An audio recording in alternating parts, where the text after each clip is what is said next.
Okay guys, tutorial tutorial ulit tayo. Ah, i-discuss lang natin saglit lang yung difference between RAM memory or HDD and SSD. So basically, ito galing lang to sa Wikipedia, no? Pero i-explain ko sa inyo yung kumbaga kung sa mas maintindihan nyo. So, random access memory is a form of computer data storage which stores frequently used program instructions to increase the general speed of a system. So basically, I think na-explain ko na to sa mga previous videos ko na sa RAM nilo-load yung mga applications na ino-open nyo. So basically, storage siya, parehas storage ang RAM HDD tsaka SSD, yung HDD hard disk drive, SSD solid state drive. So, pareha silang storage pero yung RAM kasi ang pinaka-purpose niya is to store frequently used programs. So, dun nilo-load ng operating system para mas mabilis niya ma-access yung data. So, sa hard disk naman, so hard disk, hard drive, or fixed disk data storage device that uses magnetic storage to store and retrieve digital information using one or more rigid rapidly rotating disk. Basically, ito yung hard disk lang. Ang SSD kasi, gumagamit siya ng same na memory modules ng RAM, pero may ibang circuit siya para ma-store yung data permanently sa kanya. Unlike sa RAM, temporary storage lang siya. So, once na nag-off yung computer nyo, mawawala yung data sa RAM. Unlike sa SSD, kahit i-off mo yung computer nyo, para siyang HDD na rin na nai-store yung data. So, bigyan natin ng example yung sa RAM. Saan na yung wala akong task manager dito. So, ito yung task manager. And then, para malaman nyo yung RAM nyo, punta lang kayo ng system. So, basically, ito yung installed memory na makikita nyo sa system. Sa Windows 10, Windows 8, right-click nyo lang dito sa lower left part sa window icon and then select nyo yung system. Ito lalabas. So, installed memory, 16 gigabytes yung sa akin. Yan yung RAM.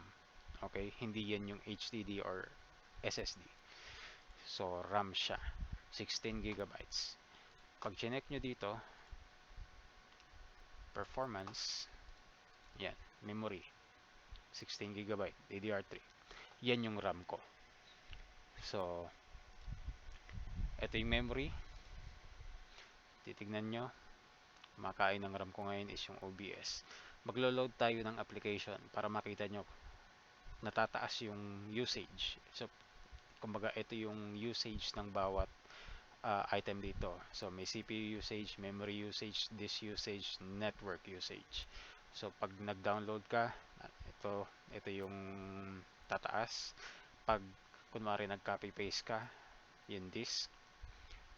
Pag memory naman, naglo-load ka ng or nag-open ka ng applications, memory ang tataas yung usage. And then, pag, kunwari, nagre-render ka ng video, CPU. So, mag-load tayo ng program. Ito na yung gagamitin natin example kasi medyo malaki gumamit ng RAM to. So, let's say open tayo ng Windows 7. So, ang nakaset dito na base memory niya is 4 gigs. Naka-dual core yung settings niya. So, 33% tayo kanina. Kung makikita nyo, tumaas siya. 35% yung memory usage niya. So, tumataas siya ngayon. Kasi naglo-load ako ng application. So, nilo-load yung application dun sa memory para siya gumana. Okay? So, try natin isa pa. Mag-load pa tayo ng isa pang virtual machine. So, Windows 8.1. Check natin yung RAM natin. So from 50 plus kanina, 61 ngayon. Check natin. Nag-update pa yung Windows 7 pero yung Windows 8, tignan natin. So basically 61% tayo memory usage. So kung nakikita nyo, syempre gumagana yung CPU natin. Nagpa-process siya ng paglo-load ng data dun sa memory. So ina-access niya. Once na nag-idle siya, yung CPU bababa yan kung naka-idle lang yung system. Pero yung memory, so since nag-load yung Windows 8, naging 85% na yung memory usage natin. So yan po ang gamit ng RAM or memory. Doon nilo-load yung applications na ino-open natin. Okay guys? So yan yung RAM. Now, yung paano yung sa storage? Anong pinaka-purpose ng storage? So basically, data storage. So,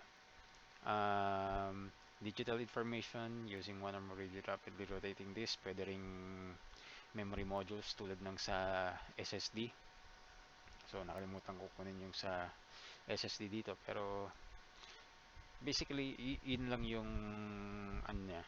Mas mabilis lang, kumbaga, yung access ng data sa SSD versus sa HDD. Kasi yung HDD, umiikot pa siya, mabagal yung pag-access niya ng data. Unlike sa SSD, wala siyang moving parts. So, mas mabilis ma-access yung data. So, storage. Basically, ito. So, storage. Yan yung mga hard disk drive nyo. Ano pa ba? Hard disk drive, USB. USB parang SSD rin yan. Pero kumbaga hindi wala siyang kumbaga firmware na para maging ano na para maging uh, ano bang tawag dito maging kumbaga mag-store ng operating system parang not sure pero search nyo na lang kumbaga kaparehas lang siya ng SSD pwede rin mag-store ng data USB drives external drives so yan HDD SSD data storage lang siya so pag sinabi nating data storage so ito yung mga hard disk ko andito lang lahat nung uh, mga files ko so ayan kumbaga nakastore lang yung data dito kumbaga hindi kasi ako mahilig sa external so internal drives ang talagang trip ko so andito lahat nung uh, kumbaga ayan so depende sa inyo sabi ko nga kumbaga data storage lang siya so hindi siya katulad nung memory na pang applications lang talaga siya usually pero merong certain softwares na pwedeng gawing data storage yung RAM pero hindi na natin ko-cover yun kumbaga basics lang tayo dito so ayun lang pinaka difference nya so pagdating sa HDD SSD data storage pwede nyo gawing install ng operating system and then yung sa memory or RAM kumbaga dun lang niloload yung applications para mas mabilis ma-access yung mga applications yung application data nyo so ayun lang sana naintindihan nyo kahit papaano so